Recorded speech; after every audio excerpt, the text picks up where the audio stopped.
Hi everyone, I'm Monica, and welcome back to Tailor-Made Cards for You.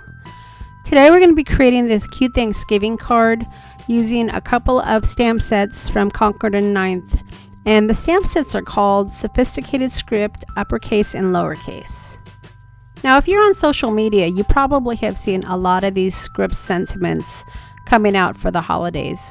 And I love the script sentiments. I think they're so pretty.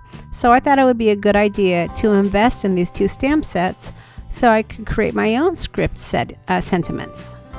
So today what I'm doing is I'm creating this Thanksgiving card and I'm spelling out gobble. Now I've had a lot of reactions. I actually pinned this card up on a couple of Facebook pages just to see if I could get a reaction and what they thought. And a lot of people were asking me where I found this stamp, but I actually created it. And that's why I think that this stamp set is a great investment, because you're going to be able to create not only Thanksgiving card sentiments, but Christmas, birthday, really any occasion. Now, when I am creating my own sentiment, I do fudge a little. I get a ruler and I create a very light line to ensure that my sentiment or my statement is straight. If I didn't do that, I think that it probably would be slanting down towards the right. But really, if you use a very light pencil, you'll be able to actually erase the line once you're finished. Now you're going to want to make sure that your ink is dry, because it will smear.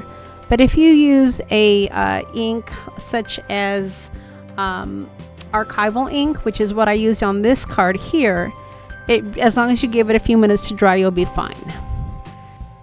Now you might be thinking it might be a little tedious to have to actually stamp out every letter, because you have to place it, ink it, and then remove it, and then go on to the next letter.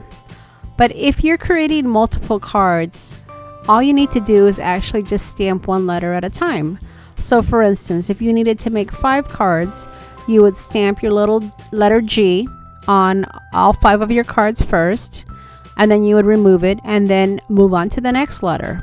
So even though you think it might be a little tedious, if you do it in an assembly line, you're going to be able to create multiple cards. And even though it might take you a little bit longer, like I said, you're going to end up with multiple cards rather than just one. So once I finished stamping out my sentiment, I went ahead and I added a cute little ribbon, and then I finished it off with a turkey. Now the turkey was actually my inspiration for the card. I had these little stickers left over from last year, and I'm really trying to work through my stash and not purchase new supplies if I don't need to this holiday. So as always, I will leave a list of all the products that I've used to create this card, along with the links to the stores. If you liked my video, I would appreciate a thumbs up, and feel free to leave a comment. I love to hear your feedback.